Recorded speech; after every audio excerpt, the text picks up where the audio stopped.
Halo Sobat Dunia Seribu Besar, semoga Sobat selalu diberi kesehatan, panjang umur, dan rizki yang melimpah, amin. Sebelum masuk ke alur ceritanya, jangan lupa dukung channel ini ya dengan klik subscribe, like, komen, dan share, terima kasih. Mari kita lanjutkan perjalanan. Jihao. Hewan-hewan gila itu tidak berhenti menyerang karavan. Kota di atas cangkang kura-kura dibungkus lapisan cahaya kuning. Kekuatan besar yang terkandung dalam cahaya kuning telah memutar ruang itu sendiri. Semua binatang buas dan burung yang disentuh oleh cahaya kuning, langsung dihancurkan dan dihancurkan menjadi mayat, yang jatuh dari tembok kota dan menumpuk di cangkang kura-kura. Dari waktu ke waktu, kura-kura raksasa itu akan sedikit mengguncang tubuhnya dan mengirim semua mayat yang hancur ini terbang dari cangkangnya. Ada binatang gila yang tak terhitung jumlahnya yang tidak bisa berhenti mengaum dan bertarung satu sama lain untuk melahap mayat-mayat itu, yang diguncang oleh kura-kura. Setelah mereka menjejali perut mereka, mereka menjadi lebih gila, mengeluarkan raungan yang lebih keras dan tubuh mereka terbungkus kabut tebal merah darah. Semakin banyak mereka makan, semakin sulit bagi mereka untuk mengendalikan diri. Semakin banyak hewan bergegas menaiki menara kota. Kura-kura raksasa memutuskan untuk mengabaikan hewan-hewan gila yang rentan ini, dan menuju ke utara dengan langkah besar. Namun, kelompok binatang buas itu sepertinya terjebak di karavan. Kura-kura raksasa itu telah bergegas sejauh ribuan mil, tetapi masih dikelilingi oleh sejumlah besar binatang buas. Selain itu, selain hewan-hewan biasa itu, binatang buas yang kuat mulai bergabung dengan kelompok dan melancarkan serangan ke kota. Pada awalnya, puluhan jenis binatang tingkat junior telah bergabung dengan grup. Setelah itu, semakin banyak binatang tingkat junior datang dan melancarkan serangan. 2 jam kemudian, binatang tingkat senior telah muncul. 1, 2, 3, 5, 7, 8, 20, 30. Binatang tingkat senior itu raksasa dan kuat, dengan kebanyakan dari mereka tingginya sekitar 30 hingga 50 zang. Dibandingkan dengan kura-kura raksasa, mereka masih selemah semut kecil, namun, mereka cukup kuat untuk mengancam keselamatan kota karavan. Diikuti dengan klakson peringatan bernada tinggi, Guitri berjalan ke tembok kota dengan penjaga elit karavan. Setelah binatang tingkat senior itu muncul, Guitri menyadari bahwa target serangan ini adalah karavan. Pada awalnya, dia dan administrator karavan lainnya curiga bahwa serangan ini dirancang untuk Jihao. Tetapi setelah Jihao diam-diam diserang oleh simbol mantra merah darah dan pingsan, serangan itu tidak berhenti. Sebaliknya, hewan yang lebih kuat telah muncul dan melancarkan serangan ke kota.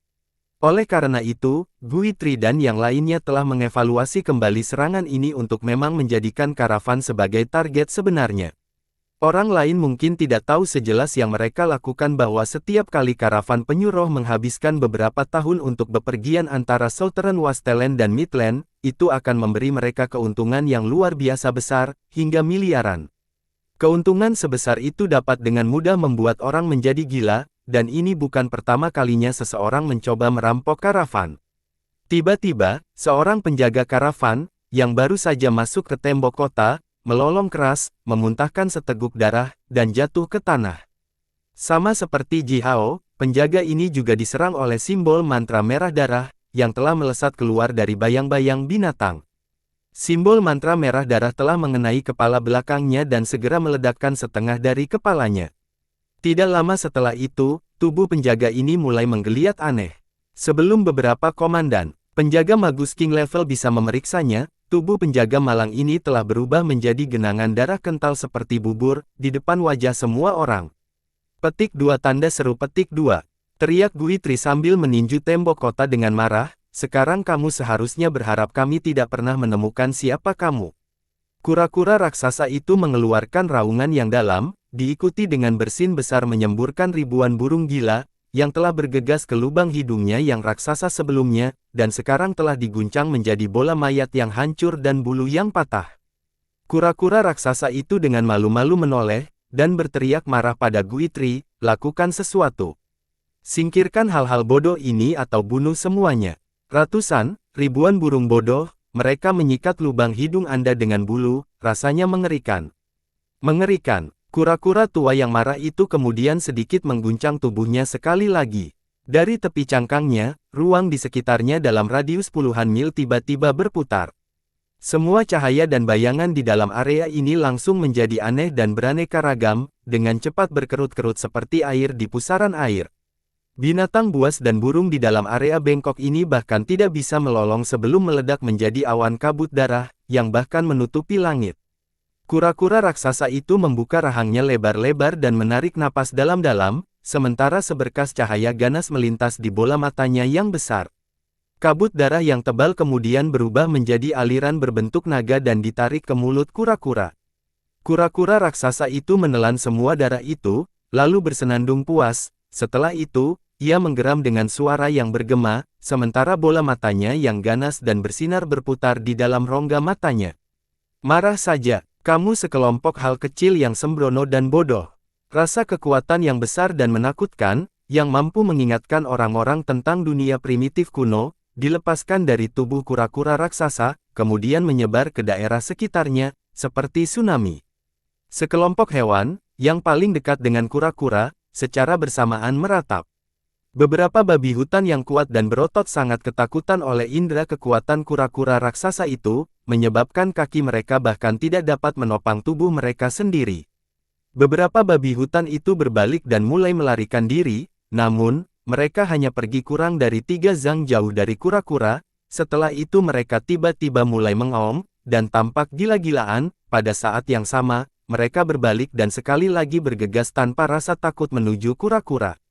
Segera, situasinya kembali seperti semula, sekelompok hewan gila dan tak kenal takut masih dengan gila-gilaan melancarkan serangan ke kota.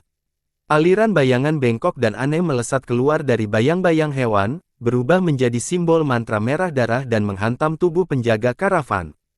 Puluhan penjaga berteriak dan jatuh ke tanah, satu demi satu, dengan tubuh mereka tanpa henti bergerak-gerak. Penyembuh yang bekerja untuk karavan, buru-buru bergegas dan mencoba menyembuhkan penjaga yang terluka ini. Tapi simbol mantra merah darah ini terlalu kuat, hanya lebih dari 10 penjaga yang nyaris tidak diselamatkan, puluhan penjaga lainnya langsung berubah menjadi genangan darah lengket. Wajah Guitri dan administrator lainnya langsung menjadi gelap, sementara mereka dengan serius menatap bayangan aneh itu. Mereka telah mengaktifkan formasi sihir pertahanan kota, tetapi formasi sihir pertahanan tampaknya tidak berpengaruh pada bayangan ini. Simbol mantra merah darah itu, yang diubah dari bayangan ini, masuk ke kota seolah-olah formasi pertahanan bahkan tidak ada. Guitri dan yang lainnya semuanya sangat kesal, mereka tidak tahu mengapa ini terjadi, dan bertanya-tanya apakah musuh terlalu kuat, atau apakah mereka telah menemukan kelemahan formasi pertahanan. Mereka lebih suka percaya bahwa musuh terlalu kuat daripada musuh yang menemukan kelemahan formasi pertahanan. Bunuh semua hewan bodoh ini, teriak Guitri dengan marah, sambil mengangkat lengannya tinggi-tinggi dan melambai-lambaikan ke bawah.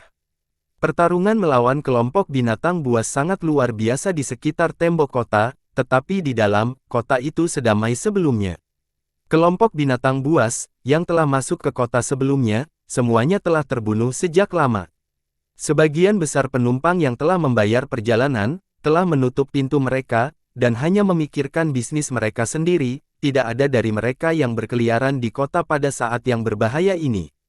Hanya prajurit elit yang berasal dari klan skala besar dari 4 gurun, dan selalu kejam dan agresif, membawa senjata mereka dan berbicara dengan penuh semangat satu sama lain, bertanya kepada para penjaga karavan apakah mereka bisa pergi ke tembok kota untuk bertarung dengan baik dan menyenangkan. Di gedung kecil tempat Ji Hao, Si Wenming dan Men Men tinggal, Ji Hao sedang berbaring di tempat tidur, dengan aliran cahaya merah darah mengelilingi tubuhnya. Suhu tubuhnya bervariasi dari waktu ke waktu, dan wajahnya terus berubah warna, dari pucat menjadi memerah dan dari biru menjadi gelap. Saat ini, Ji Hao tampak seolah-olah dia akan segera mati. Si Wenming sedang duduk di samping Ji Hao, tampaknya tetap tenang seperti biasanya, namun, pupil matanya telah menyusut menjadi ukuran yang tepat, dan api yang menyala-nyala dapat dilihat menjulang di dalam pupil matanya. Men Men berjongkok dengan gugup di sisi Ji Hao, dan menamparkan tubuh Ji Hao dengan keras dengan kedua tangannya, sambil berteriak. Ayaya, Ji Hao, jangan mati, jangan mati, apa yang terjadi padamu? Bukankah kamu selalu begitu energik? Kenapa kamu menjadi seperti ini? Apa yang telah terjadi? Apakah kamu sakit? Tap, tap. Seseorang mengetuk pintu. Masuk. Si Wenming berdiri, dan menjawab dengan suara keras. Pintu kemudian didorong terbuka, dan seorang pria parubaya berjalan perlahan masuk. Pria ini mengenakan pakaian rami kasar dan kasar, kakinya terbuka, dan rambut panjangnya digantung longgar. Melihat Ji Hao berbaring di tempat tidur seperti ini, pria parubaya ini, yang wajahnya sedikit berkerut, berkata dengan hambar, "Aku melihat anak ini dibawa kembali, apakah dia dikutuk oleh semacam kekuatan yang tidak diketahui?" Sebelum si Wenming bisa menjawab, pria parubaya itu melanjutkan, "Saya kumuh, dan saya memiliki pengalaman dengan semua jenis kutukan. Haruskah saya mencoba?" Si Wenming menatap kumuh dengan pikiran yang rumit. Seluruh ruangan telah jatuh ke dalam keheningan yang aneh. Men-men memandang si Wenming dengan bingung, lalu mengalihkan pandangannya ke kumuh, tanpa tahu apa yang sedang terjadi. "Paman Wenming, Ji Hao menderita, mengapa kita tidak membiarkan kayu pahit ini melihatnya?"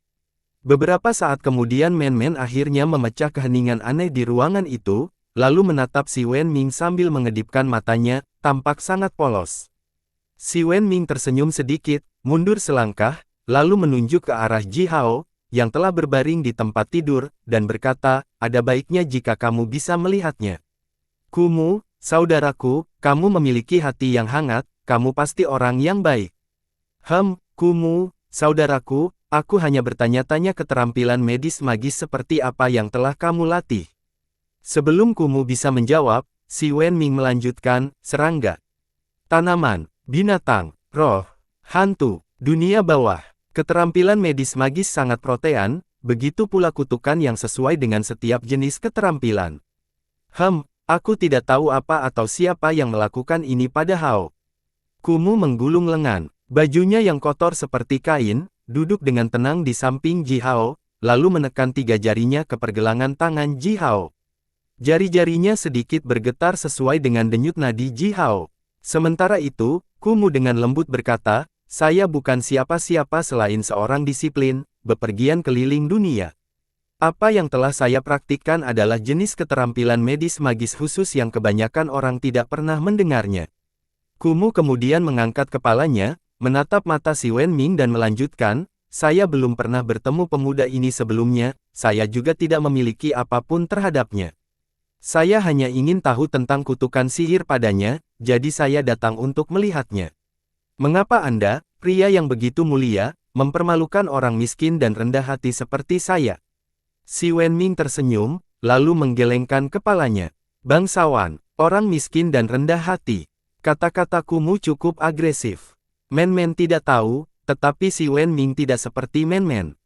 Di mata si Wenming, umat manusia adalah satu kesatuan, setiap orang setara, namun, Kumuh baru saja secara paksa menempatkan bangsawan dan orang yang rendah hati sebagai dua status yang berlawanan, dia pasti memiliki niat yang tidak diketahui, yang tidak mungkin baik.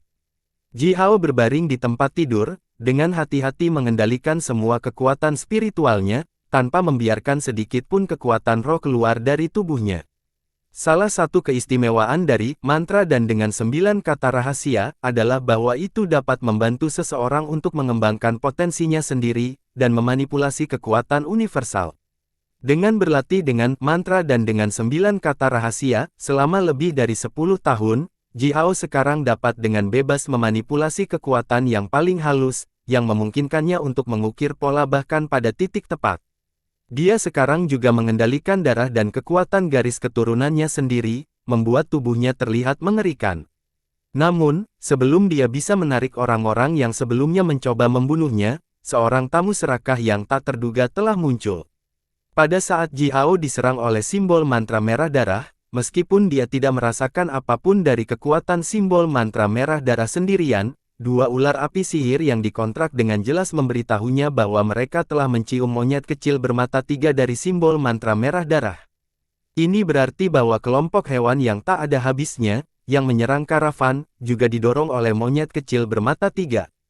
Ji Hao berpura-pura dirugikan dengan parah dan berusaha menarik orang-orang yang telah merencanakan semua ini, keluar dengan kerjasama si Wenming. Dia tidak berpikir bahwa Kumuh akan muncul sebelum monyet bermata 3 dan pemiliknya muncul.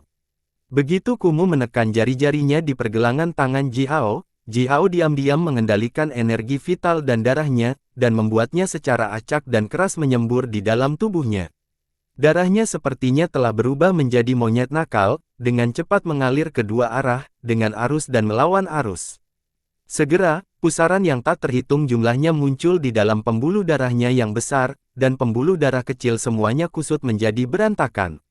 Hanya orang-orang seperti Jihao, yang memiliki kendali paling tepat atas tubuh mereka sendiri, yang mampu mengendalikan energi vital dan darah mereka sendiri, dan membuat perubahan besar pada tubuh mereka.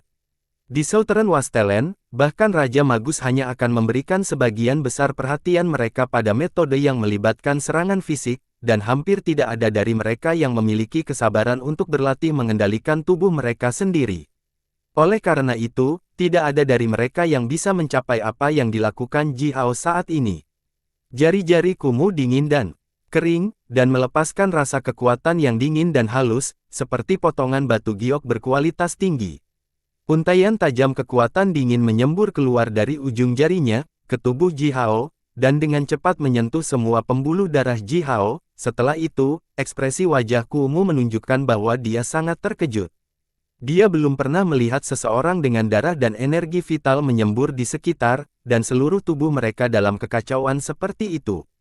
Dia tidak mencurigai Jihao karena melakukan ini sendirian, lagi pula, mantra dan dengan 9 kata rahasia, Jihao adalah hal misterius yang melampaui semua jenis sistem pengetahuan dunia ini.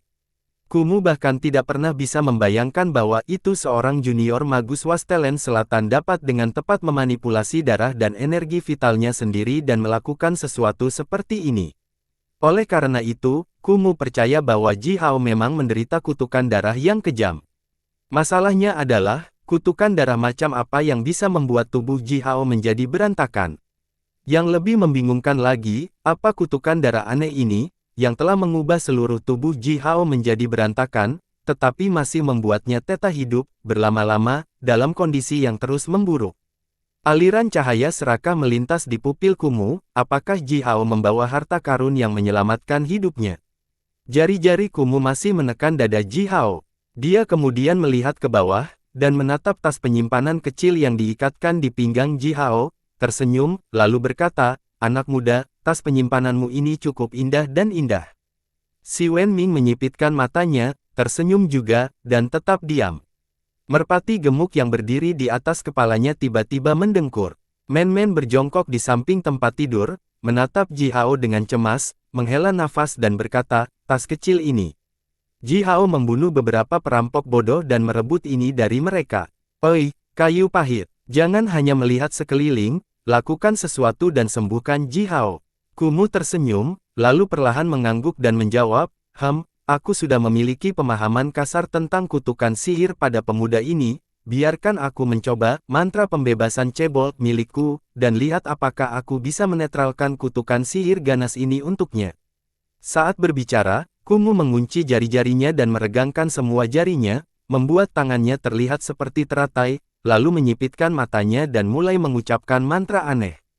Suara incanting mantra yang mendengung masuk ke telinga Jihao, membuat Jihao tiba-tiba merasa pusing, dan matanya mati rasa, hampir pingsan. Untungnya, dan emas berputar dengan cepat, jiwa Jihao terus bersembunyi di dalam Golden Dan, yang mencegahnya terhipnotis oleh mantra. Dia berhenti sejenak, lalu buru-buru mengucapkan mantra dan dengan 9 kata rahasia di benaknya, dan tangannya perlahan memberi isyarat gerakan yang sesuai, diam-diam melawan mantra Kumu. Kumu sedikit membuka matanya yang tertutup, dan menatap mata Jihao, yang telah tertutup selama ini. Jihao tiba-tiba merasa penglihatannya menyala, meskipun matanya tertutup, dia masih bisa melihat Kumu. Kumu dibungkus oleh lapisan cahaya putih, dan perlahan berjalan ke arahnya, dengan setiap langkah lebih dekat, siluet Kumu menjadi lebih besar dan lebih jelas. Kumai berjalan ke ruang spiritual Jihao, selangkah demi selangkah. Di dalam ruang spiritual Jihao, tubuh Kumu setinggi 6 zang, dan bersinar dengan cahaya putih terang, seperti dewa yang telah turun ke dunia manusia.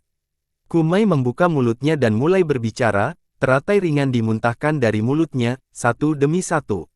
"Anak kecil, tas kecil yang diikat di pinggangmu, apakah kamu mendapatkannya dari murid-murid sekteku, yang dibunuh olehmu? Kata Kumu dengan suara yang bergema. Ji Hao tidak menanggapi, hanya menatap dingin ke arah Kumu. Tidak mendapat jawaban dari Ji Hao, Kumu berhenti sejenak dan menggelengkan kepalanya, lalu berkata dengan suara yang dalam, orang barbar di gurun selatan semuanya bodoh dan keras kepala. Mereka hanya melatih kekuatan fisik mereka dan tidak pernah memperhatikan jiwa mereka. Semua jiwa mereka hanya bisa tumbuh lebih kuat, dengan mengandalkan kekuatan fisik dan kekuatan garis keturunan mereka, tetapi cara mereka memanipulasi kekuatan spiritual dan jiwa mereka tidak lebih baik daripada bagaimana hewan melakukannya. Aku salah menggunakan sihir pelepasan mimpi cebol ini pada anak ini, dia dikutuk oleh sihir hitam yang kejam, aku khawatir jiwanya sudah rusak, aku harus mengumpulkan semua pecahan jiwanya yang rusak, lalu menginterogasinya untuk mengetahui dengan tepat murid adik laki-laki yang telah dibunuh oleh kecil ini. Sementara Kumu bergumam pada dirinya sendiri, Ji Hao diam-diam mengaktifkan semua kekuatan yang terkandung dalam Golden Dan-nya. Kekuatan besar tiba-tiba menyembur keluar dari Golden Dan, berubah menjadi setinggi 1000 zang dan sambaran petir tebal zang yang dibungkus oleh aliran kabut ungu. Bersamaan dengan ledakan yang menggelegar, sambaran petir menyambar keras ke kepala Kumu di saat berikutnya. Disambar petir, siluet Kumu setinggi 6 zang langsung hancur. Petir yang menyilaukan bergulir di dalam ruang spiritual Ji Hao, yang merupakan wilayah pribadi Ji Hao sendiri. Kumu dengan ceroboh melihat Ji Hao sebagai penyihir junior gurun selatan biasa, dan telah mendorong jiwanya sendiri untuk melompat ke dalam ruang spiritual Ji Hao tanpa perlindungan apapun, oleh karena itu, siluet spiritualnya langsung hancur setelah disambar petir. Kabut putih yang tak terhitung jumlahnya naik tinggi ke udara sementara lolongan Kumu datang dari kabut. Sedikit suara mantra datang dari segala arah, diikuti olehnya, gumpalan kabut putih dengan cepat berkumpul bersama, Kumu mencoba yang terbaik untuk memulihkan siluet spiritualnya, dan segera, siluet setinggi 6 zang muncul lagi. Di dalam kamar, di samping tempat tidur, tubuh asli Kumu tiba-tiba bergetar, lalu mata, telinga, hidung, dan mulutnya mulai berdarah. Tanpa membuat suara, darah menyembur keluar dari mata, telinga, hidung, dan bulan Kumu dalam aliran, sementara tubuhnya sedikit bergetar, dan wajahnya bergerak-gerak tanpa henti, sambil menunjukkan ekspresi khawatir dan panik. Men-men secara tidak sengaja menoleh dan tiba-tiba melihat wajah Kumu, langsung terkejut dan berteriak, pada saat berikutnya, dia melompat dari tanah, meraih kursi yang terbuat dari kayu sekop dan mengayunkannya tinggi-tinggi, lalu menghancurkannya ke kepala Kumu. Bersamaan dengan ledakan keras, kursi, yang lebih keras dari baja, hancur menjadi abu di kepala Kumu. Kulit kepala Kumu patah, memamerkan tengkoraknya yang putih bersinar seperti batu giok. Yang lebih mencengangkan adalah bahwa tengkoraknya tampak timbul dengan pola yang rumit dan halus, sekilas, teratai yang tak terhitung jumlahnya tampak menempel di tengkoraknya. Kumu yang malang, siluet spiritualnya dihancurkan oleh sambaran petir Ji Hao di dalam ruang spiritual Ji Hao, dan tubuh fisiknya baru saja dihancurkan oleh men-men di kepala. Tubuhnya kokoh seperti baja, yang bahkan menghancurkan kursi yang terbuat dari kayu sekop, tetapi dengan kekuatan men-men, Kumu masih terpukul parah, dia tidak bisa menahan diri untuk tidak membuka mulutnya dan memuntahkan beberapa suap darah emas muda. Wow, darah orang ini emas! Teriak men-men. Men-men memiliki pikiran yang sederhana, dan melihat darah spiritual Kumu, men-men langsung tertarik, langsung melupakan semua yang lain. Dia dengan penasaran meletakkan wajahnya di dekat Kumu, yang telah jatuh ke tanah, dan mengamati dengan cermat darahnya. Beraninya kamu melakukan trik kecilmu di depanku, kata Si Wenming kasar dengan suara rendah. Dia kemudian mengeluarkan sepotong batu giok hitam, berbentuk segitiga, seukuran telapak tangan bayi, dan menekannya dengan keras di antara alis Kumu. Seiring dengan suara letupan, potongan batu giok setebal setengah inci langsung tertanam di kulit Kumu, seperti pisau yang memotong buah. Setelah itu, potongan giok hitam mulai bersinar. Cahaya gelap dengan cepat menyebar ke segala arah di sepanjang kulit Kumu, sementara pola teratai yang tak terhitung jumlahnya di tengkorak Kumu tiba-tiba menyala, dan melepaskan cahaya putih terang, mencoba menahan cahaya hitam. Cahaya hitam dan cahaya putih saling berbenturan dengan intens, dan tubuh Kumu bergetar hebat, sementara lengan dan kakinya dengan gila-gilaan mendorong dan menendang lantai, mengeluarkan ledakan teredam. Si Wenming memandang Kumu, dan tampak sedikit terkejut, lalu berkata, Tidak buruk, Men-Men, tenangkan dia. Men-Men dengan senang hati berteriak, lalu melemparkan pukulan yang bagus ke pelipis Kumu. Diikuti oleh ledakan lain, tubuh Kumu dikirim terbang sejajar dengan lantai, dan menghantam dinding. Sejumlah besar simbol mantra menyala di dinding cor logam, kepala Kumu membentur dinding logam dan menyebabkan lubang seukuran ember. Tembok itu langsung memantul kembali, dan ini berlanjut selama beberapa waktu. Tubuh Kumu memantul di dinding puluhan kali, sebelum akhirnya berhenti sambil berputar-putar di lantai logam. Kumu tiba-tiba membuka matanya, kedua pupilnya telah berubah menjadi dua teratai putih, dia kemudian berteriak dengan gigi menggertaktik, "Kamu, mengapa kita belum pernah bertemu sebelumnya, mengapa kamu melakukan hal seperti itu padaku?" Ji Hao membuka matanya, bangkit dari tempat tidur dan menatap Kumu dengan dingin, lalu berkata, "Tiga idiot yang mencoba merampokku adalah orang-orangmu. Siapa sih kamu? Apa yang kamu lakukan di Southern Wastland?" Seiring dengan suara mendesis, potongan batu giok hitam yang ditekan si Wenming ke dahi Kumu berkedip cepat, dan cahaya hitam telah menyerang tengkorak Kumu yang terkorosi, mengubah lebih dari setengah tengkoraknya menjadi hitam. Tubuh Kumu berkedut hebat, tetapi dia telah menatap Ji Hao dengan senyum jahat di wajahnya.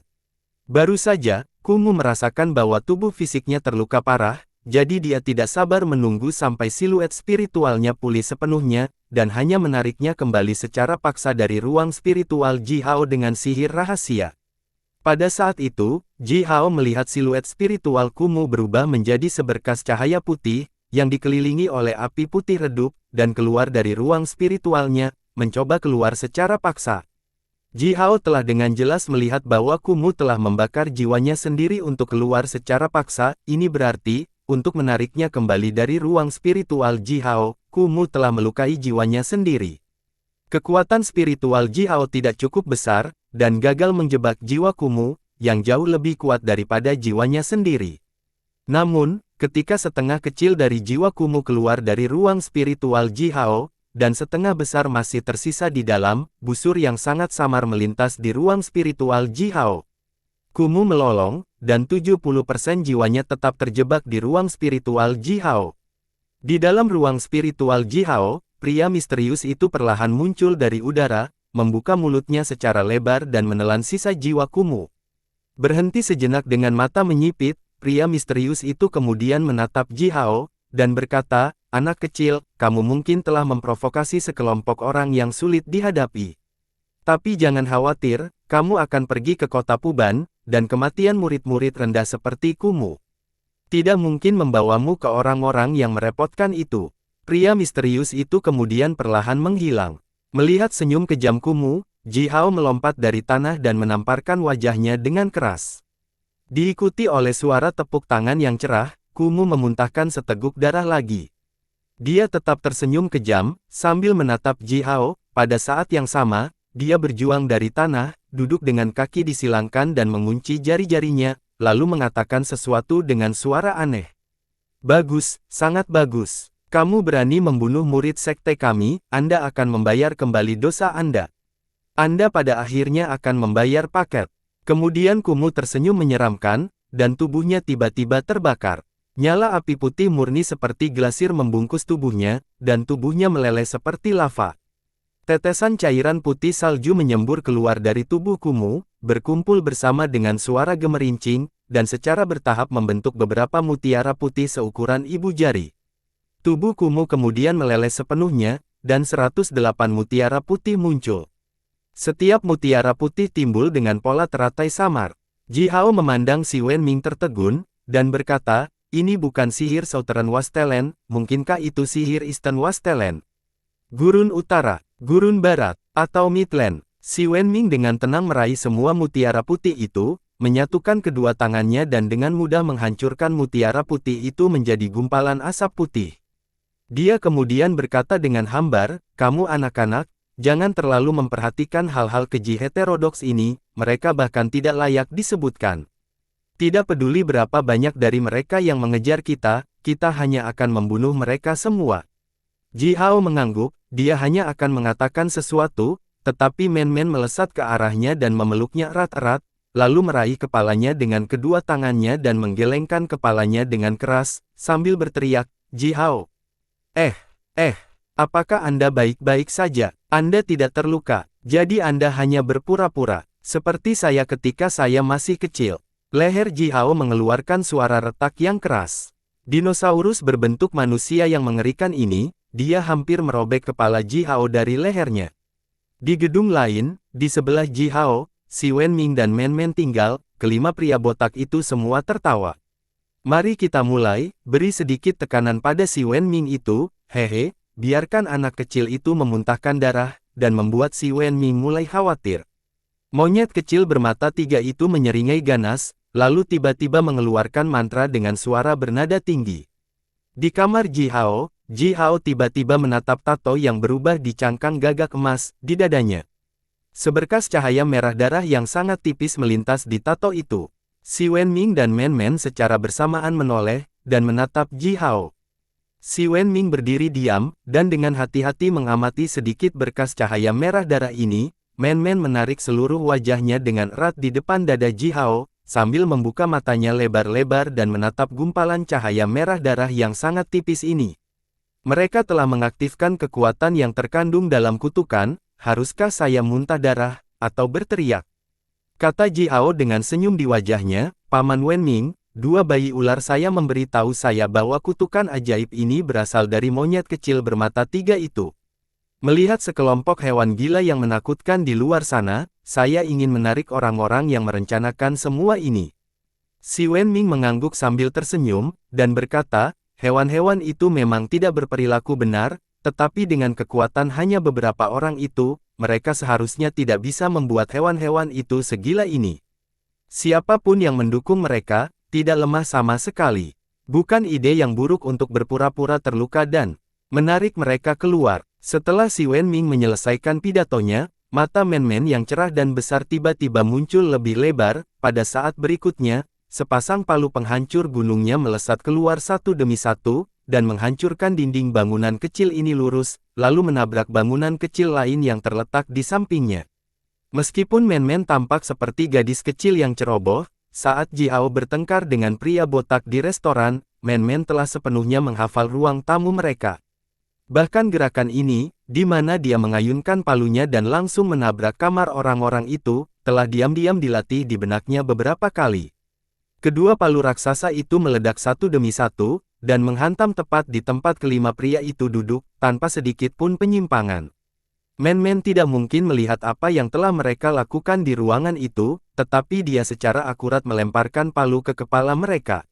Ini menunjukkan betapa berbakatnya Men-Men, ketika harus menghancurkan sesuatu dengan palunya. Satu untai kekuatan garis keturunan tipe dewa dari manusia-manusia disuntikkan di setiap palu. Seiring dengan suara retak, seberkas cahaya berapi-api menyembur keluar dari setiap palu. Setelah itu, martil persegi setinggi 3 kaki tiba-tiba mengembang menjadi beberapa persegi zang, dan langsung dibungkus oleh api yang mengamuk, menukik ke bawah seperti sepasang bintang jatuh yang menyala-nyala. Seluruh kota karavan bergetar hebat, dan bangunan logam kecil, yang memiliki 3 lantai dan tingginya 6 zang, runtuh seketika bersama dengan ledakan yang menggelegar. Sebuah lubang besar muncul di lantai, memperlihatkan kamar-kamar kecil yang dibangun tebal di lantai 2 kota. Kelima pria botak itu diam-diam mengucapkan semacam mantra sihir di kamar mereka. Mereka bahkan tidak bisa bermimpi bahwa itu begitu mereka memulai mantra sihir kutukan darah mereka, palu Men-Men akan menghantam kepala mereka.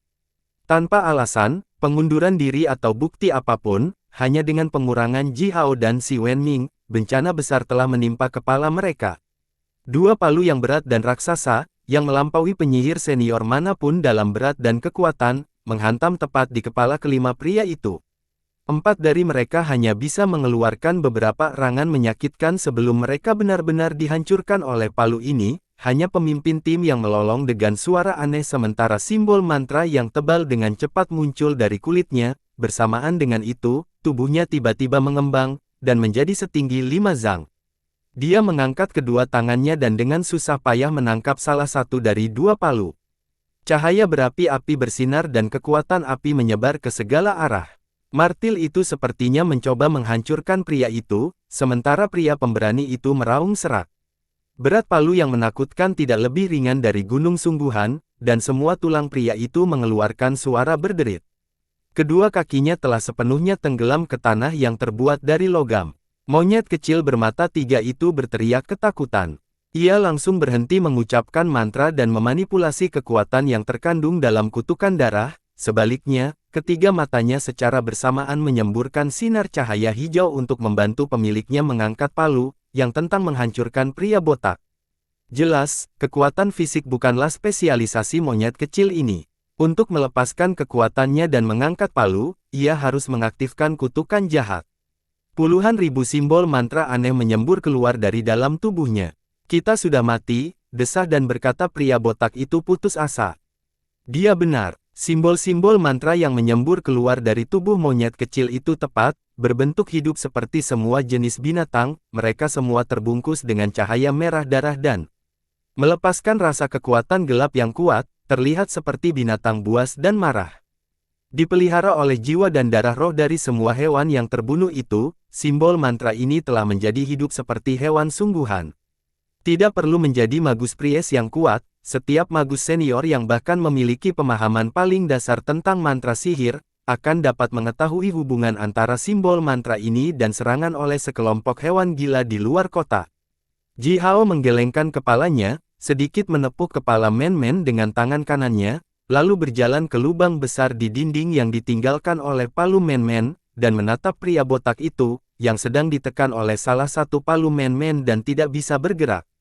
Si Wenming menyilangkan tangannya di depan dada ini dengan senyum lembut di wajahnya, lalu berkata kepada Guitri, yang sekali lagi muncul diam-diam, seperti hantu, Guitri, hewan-hewan itu serta kutukan darah itu, sedang dimanipulasi oleh orang-orang ini. Tidak perlu terlalu bersyukur. Bagaimana kalau membuat perjalanan kita gratis? Wajah Guitri berkerut oleh seringai. Dia membungkukkan tubuhnya dan memberi hormat kepada Ji Hao dan Si Wenming, lalu menggertakkan giginya dan merentangkan tangannya ke arah pria botak itu. Terima kasih, tamu terhormatku, karena telah mengekspos ini. Lebih dari 30 penjaga elit kami telah terbunuh karena mereka, kata Gui Tiga pada saat bersamaan. Tubuhnya bahkan sedikit gemetar. Keluarga dari semua penjaga elit kematian itu telah bekerja untuk karavan, dari generasi ke generasi, banyak dari mereka telah melakukan perjalanan melintasi Southern Wastelen dengan Guitri berulang kali, mereka telah berjuang satu sama lain dan menyelamatkan satu sama lain, membuat mereka sedekat saudara sedarah. Semua pria yang kuat dan kuat itu telah berubah menjadi genangan darah yang menjijikkan, oleh kutukan darah yang begitu kejam. Guitri sekarang berada dalam kemarahan yang tak tertandingi, dan pikirannya dipenuhi dengan kebencian. Matanya bahkan terlihat dingin dan menakutkan ketika dia melihat pria botak itu. Dengan senyum menyeramkan, Guitri dengan erat meraih pria itu, dan 10 jarinya tenggelam ke bahu pria botak itu. Dia kemudian berkata dengan senyum mengerikan, tamu terhormatku, karena kamu telah datang ke karavan Spirit Turtle kami, dan membawakan kami hadiah yang begitu mahal, kami tidak punya alasan untuk tidak memperlakukanmu dengan baik. Pria botak itu menghela nafas sekali lagi, dia menatap Ji Hao dan menggelengkan kepalanya, lalu berkata, oke, aku tidak berpikir bahwa kamu bisa selamat dari kutukan darah iblis jiwa bermata tiga, aku berasumsi bahwa kamu telah mewarisi harta sihir padamu yang melindungimu. Hehe. Dia kemudian memandang Guitri dan berkata dengan hambar, kamu tidak lain adalah karavan penyu roh kecil. Aku akan mati di sini, tapi kamu harus mengharapkan balas dendam. Dia kemudian tertawa menyeramkan, pada saat yang sama, monyet kecil bermata tiga itu menjerit tidak mau, lalu memuntahkan bola api hijau, membungkus pria botak itu dan dirinya sendiri di dalamnya. Setelah itu, tubuh mereka mulai meleleh, seperti lilin di depan kompor. Pria botak itu tetap memiliki ekspresi hambar itu, sambil menatap Men-Men, dan berkata, gadis kecil, kamu sangat kuat di usia yang begitu muda. Ketika Anda dewasa, Anda mungkin akan menjadi sakit kepala lagi. Kamu harus mati, harus. Sebelum dia menyelesaikan pidatonya, tubuhnya telah meleleh sepenuhnya dan berubah menjadi genangan cairan merah darah yang lengket, mengalir kemana-mana. Bahkan seorang magus Pries yang menguasai hantu dan sihir terkait jiwa, tidak dapat merasakan sedikit pun kekuatan jiwa yang berasal dari genangan darah ini, dan tidak akan dapat menemukan bahkan jejak informasi yang berguna. Monyet kecil bermata tiga itu mengeluarkan beberapa teriakan aneh seperti tawa, tampaknya bisa bertahan lebih lama melawan sihir jenis bunuh diri sendiri. Sebuah bola api hijau melintas di dalam tubuh mungilnya lalu tiba-tiba meledak. Kura-kura raksasa itu langsung mengeluarkan raungan yang dalam, diikuti oleh lingkaran transparan, kekuatan seperti bayangan muncul di sekitar tubuh monyet kecil itu. Tubuh monyet kecil itu meledak, lampu hijau dan kabut darah naik ke udara, namun, lapisan tipis kekuatan seperti bayangan telah dengan kuat memblokir kekuatan ledakan, dan tidak membiarkannya menyakiti satu orang pun. Setelah monyet kecil bermata tiga itu mati, kelompok hewan itu segera berhenti menyerang, dan berpencar untuk pergi. Kura-kura raksasa itu terus bergerak ke arah utara dengan langkah mantap. Gui Tiga dan beberapa tim penjaga mencari sisa barang bawaan sekelompok kecil pria botak untuk sementara waktu, tetapi gagal menemukan informasi yang berguna, oleh karena itu, kasus serangan ini ditangguhkan untuk saat ini. Setiap hari, Ji Hao akan berjongkok di tembok kota dekat kepala kura-kura raksasa, dan mengobrol dengan kura-kura sambil menyaksikan pemandangan. Kura-kura roh langit berbintang ini, yang telah hidup selama bertahun-tahun yang tak terhitung jumlahnya, cukup mengobrol. 2 hari setelah dia mengenal Ji Hao, ia mulai menceritakan kepada Ji Hao segala macam cerita menarik tentang pengalamannya selama masa hidupnya yang panjang. Itu dimulai dengan cerita tentang kampung halamannya, lautan tanpa dasar, jauh di daerah terdalam di Northern Wasteland. Kura-kura raksasa itu menggambarkan adegan kejam bagi Ji Hao, yang menggambarkan jutaan hewan air berskala besar yang dengan gila-gilaan membunuh dan melahap satu sama lain di kedalaman lautan gelap yang tak terbatas, untuk bertahan hidup dan berkembang biak. Setelah tahap larva yang panjang, Starry Sky Spirit Turtle merasakan panggilan dari garis keturunannya sendiri. Oleh karena itu, ia menginjak-injak udara dan meninggalkan kedalaman lautan, tempat ia menetas. Setelah itu, ia menandatangani kontrak yang saling menguntungkan dengan karavan penyuruh dan menjadi anggota karavan.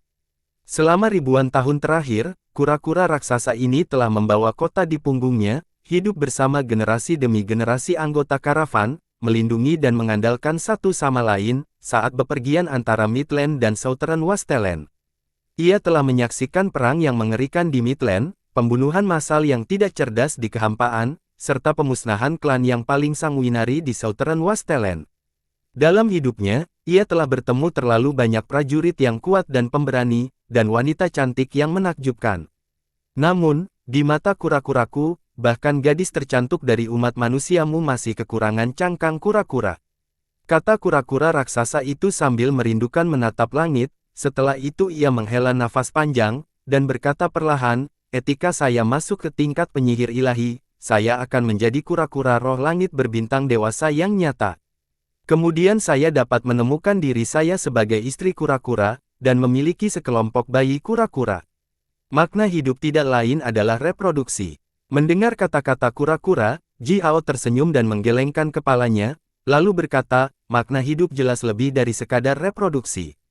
Kura-kura raksasa itu mengedipkan mata manik-manik kecilnya yang cerah, menoleh ke belakang dan melirik Ji Hao, lalu berkata, tidak seperti umat manusia, kita tidak memiliki banyak pemikiran tentang hal-hal yang berbeda.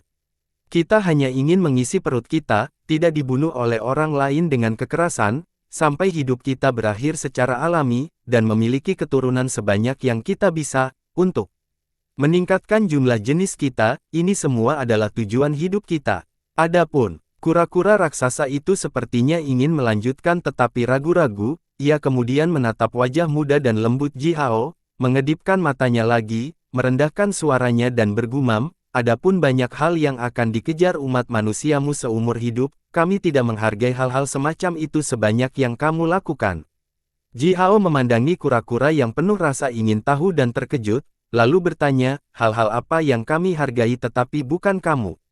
Kura-kura raksasa itu tetap diam untuk beberapa saat, lalu merendahkan suaranya sekali lagi, dan berkata berbisik, dengan martabat dan kehormatan, Saat berbicara, kura-kura itu sudah mencapai batas utara Southern Wasteland. Ia menggelengkan kepalanya yang besar, dan melangkah di atas sungai selebar ratusan mil, lalu dengan cepat mengambil 2 langkah ke depan, melangkah ke dalam kehampaan yang tak terbatas. Dari bawah keempat kaki kura-kura raksasa itu, awan besar cahaya bercahaya seperti bintang yang kabur menyebar. Kura-kura perlahan berjalan di dalam kehampaan yang gelap, tak berdasar dan tak terbatas, seperti berjalan di tanah datar. Selangkah demi selangkah, setiap langkah akan meninggalkan radius 1 mil, jejak kaki yang bersinar di kehampaan. Jejak kaki yang bersinar itu hanya akan menghilang perlahan setelah kura-kura berjalan 10.000 mil lebih jauh. Ji Hao diam-diam menatap kura-kura raksasa itu.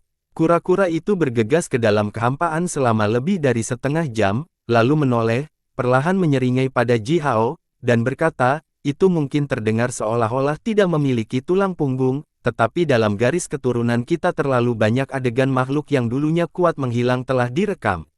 Kura-kura roh langit berbintang bukanlah sejenis makhluk yang sangat kuat yang bisa berdiri di puncak seluruh dunia, sudah tidak buruk bagi kita untuk bisa bertahan hidup dan terus bereproduksi seperti ini. Ji Hao melompat turun dari tembok kota dan sampai di tepi cangkang kura-kura, perlahan dan lembut menepuk kulit kasar di leher kura-kura. Saya mengerti, semua jenis makhluk di dunia ini memiliki tujuannya sendiri. Beberapa mengejar kehidupan kekal, dan beberapa ingin hidup seterang dan bersinar seperti bintang jatuh, meskipun kehidupan seperti itu akan singkat dan sementara. Semua jenis makhluk di dunia ini bebas. Kita hidup di dunia ini, semua pengejaran kita cocok dengan. Ji Hao memandangi kura-kura raksasa yang pendiam dan damai, dan dengan sedikit kesulitan mengeluarkan kata terakhir, Dao. Semua jenis makhluk di dunia ini bebas. Makhluk yang hidup di dunia ini, semua pengejaran kita cocok dengan. Dao, kura-kura raksasa itu mengedipkan matanya, menoleh ke belakang dan diam-diam merenungkan kata-kata Ji Hao. Ji Hao tiba-tiba berdiri di leher kura-kura raksasa itu, dikejutkan oleh pemandangan magis yang tiba-tiba muncul di ruang sekitarnya. Di dalam kehampaan, itu memang terlihat seolah-olah kura-kura itu berjalan sangat lambat, tetapi kecepatannya sekitar 10 kali lebih cepat daripada di Southern Wasteland.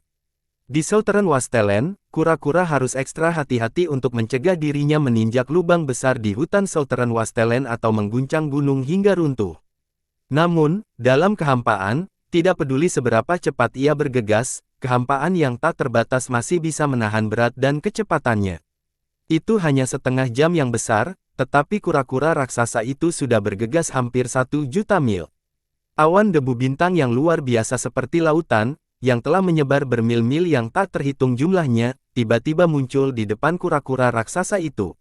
Di dalam awan debu bintang, butiran terkecil hanya sebesar debu tunggal di bumi, dan bintang terbesar memiliki radius beberapa mil. Karena pantulan, awan debu bintang yang luas bersinar dengan cahaya warna-warni dan indah, mirip dengan lautan yang bersinar dan berwarna-warni. Makhluk cantik berbentuk lumba-lumba yang tak terhitung jumlahnya, sepanjang lebih dari 100 zang, yang semuanya dibungkus dengan cahaya samar seperti kabut biru, dengan santai dan lembut melompat dari lautan debu bintang yang bersinar ini, dengan senang hati membalik sirip ekor mereka, lalu terjun dengan cepat. Makhluk ajaib yang tidak dikenal ini berenang di kehampaan, seperti bagaimana lumba-lumba berenang di air, setiap gerakan mereka sama cairnya dengan melodi yang paling indah, begitu indah sehingga akan membuat siapapun terengah-engah. Makhluk raksasa berbentuk paus biru sepanjang bermil-mil dengan cepat berenang di sekitar semua makhluk ajaib berbentuk lumba-lumba itu. Puluhan pria berotot tinggi yang berdiri di punggung makhluk raksasa ini, sambil memegang tongkat panjang di tangan mereka, mengendalikan arah makhluk cantik berbentuk lumba-lumba itu bergerak, seperti gembala di padang rumput. Melihat Starry Sky Spirit Turtle datang, seorang pria kekar, yang tubuh bagian atasnya terbuka, tertawa terbahak-bahak ketika kura-kura itu masih ratusan mil jauhnya dari saat itu. Ah, apakah kamu teman karavanku? Kami sangat haus, lidah kami tidak menyentuh setetes minuman keras pun selama lebih dari 10 tahun. Apakah Anda memiliki minuman keras yang lezat? Kami memiliki cukup banyak barang bagus di sini, kami bisa berdagang dengan Anda. Teriak pria kekar itu. Gui Tri selalu muncul tepat waktu kapanpun dia dibutuhkan. Dia menyandarkan setengah tubuhnya keluar dari menara, Sambil melambaikan tangan yang ramah dan bersemangat kedua tangannya dan berteriak ke arah pria kokoh itu. Ah, siapa yang ada di sana? Saudara-saudara klan Gembala Bintangku, bagaimana kabarmu akhir-akhir ini? Terakhir kali aku bertemu dengan anggota klanmu adalah lebih dari 170 tahun yang lalu. Saya memiliki lebih dari cukup minuman keras berkualitas tinggi untuk Anda, terutama minuman keras manis favorit Anda yang telah direndam dalam madu. Aku punya sebanyak yang kamu inginkan. Tawa yang cerah dan jernih bergema di kehampaan, makhluk-makhluk ajaib cantik itu berhenti berenang, dengan rasa ingin tahu menoleh, dan menatap kura-kura raksasa itu. Paus raksasa itu terbang menuju kura-kura raksasa itu, keduanya dengan cepat mendekat satu sama lain. Bersambung.